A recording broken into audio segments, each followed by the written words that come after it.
बड़ी खबर आपको बताएं, हरियाणा के सोनीपत से अहम खबर मिल रही है, जहां पर लॉरेंस गैंग का शूटर बोनू को गिरफ्तार कर लिया गया है। ये अहम खबर, लॉरेंस गैंग के शूटर की गिरफ्तारी हुई है। शख्स का नाम बोनू बताया जा रहा है। मेरे सहयोगी दीपक बिष्ट जुड़े हैं, उनका हम रुख कर लेते हैं। दीपक, क्या है पूरी खबर, क्या जानकारी इस मामले में?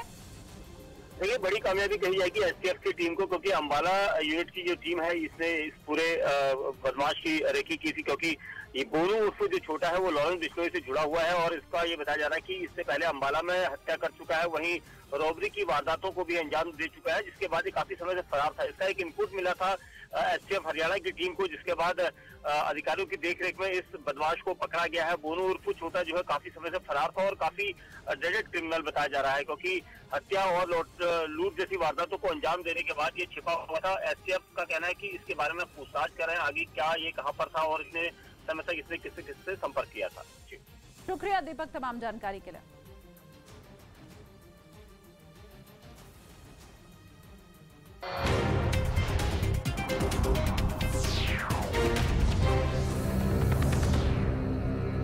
आसानी से बखमूत में घुस गए, जिसके बाद वहां के लोग अपने घरों को छोड़कर पैदल ही शहर से भाग रहे हैं। बखमूत के लोगों में रूसी सेना और वैगनर ग्रुप के लड़ाकों का ऐसा खौफ है कि वो जान बचाने के लिए कई किलोमीटर पैदल चलकर सुरक्षित ठिकानों की तरफ जा रहे हैं।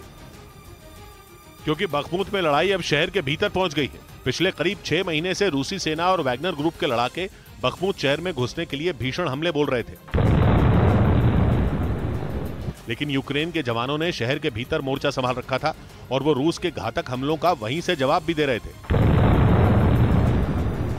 लेकिन अब बखमूत के मेयर ने जो बात कही, उससे ज़ेलेंस्की को जंग में सबसे बड़ा झटका लगना तय है, क्योंकि वहां के मेयर ने भी मान लिया कि बखमूत यूक्रेन के हाथ से किसी भी वक्त निकल सकता है।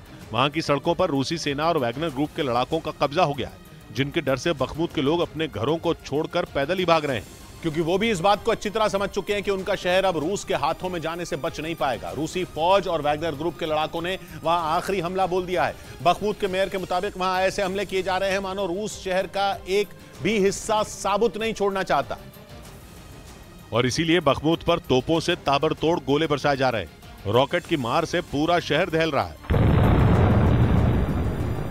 बखमूत की एक भी इमारत ऐसी नहीं दिखी जो सही सलामत हो। शहर के अलग अलग हिस्सों में धुएं के गुबार उठ रहे हैं। कई इमारतें आग की लपटों से घिरी दिखाई दी। रूस के हमले से पहले बखमूत में 75,000 लोग रहा करते थे, जिनमें ज्यादातर लोग पिछले 6 महीने में वहां से जा चुके हैं। लेकिन बखमूत के मेयर के मुताबिक 4,000 से ज्यादा लोग अब भी शहर में मौजूद हैं, जो रूसी सेना और वैगनर ग्रुप के लड़ाकों के शहर में घुसने के बाद खौफ से भर गए। जान बचाने के लिए वहां अफरा तफरी मच गई। लोग थोड़ी बहुत चीजें लेकर पैदल ही सुरक्षित जगहों की तरफ रवाना हो गए, क्योंकि शहर की सड़कों पर तो भयानक जंग छिड़ी है। रूस के लड़ाकू विमान भी बखमूत पर कहर ढा रहे हैं। वो यहां लगातार बमों की बारिश कर रहे हैं। इतना ही नहीं, यूक्रेन की सेना के अटैक हेलीकॉप्टर भी पुतिन के लड़ाकू विमानों का निशाना बन गए, जिन्हें बखमूत की लड़ाई में ज़ेलेंस्की के जवानों की मदद के लिए उतारा गया था। रूस ने दावा किया कि उसके सुखोई ने यूक्रेन के 2 मी-8 हेलीकॉप्टरों को मार गिराया।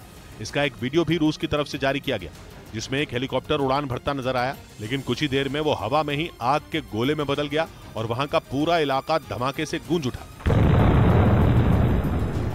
इसके फौरन बाद वहां 2 और हेलीकॉप्टर दिखाई दिए, लेकिन उनमें एक हेलीकॉप्टर का हाल भी पहले वाले जैसा ही हुआ, जबकि तीसरा मी-8 हेलीकॉप्टर तेजी से उड़कर वहां से निकल गया। रूस के मुताबिक उसके लड़ाकू विमानों ने यूक्रेन के जवानों की नींद उड़ा दी है।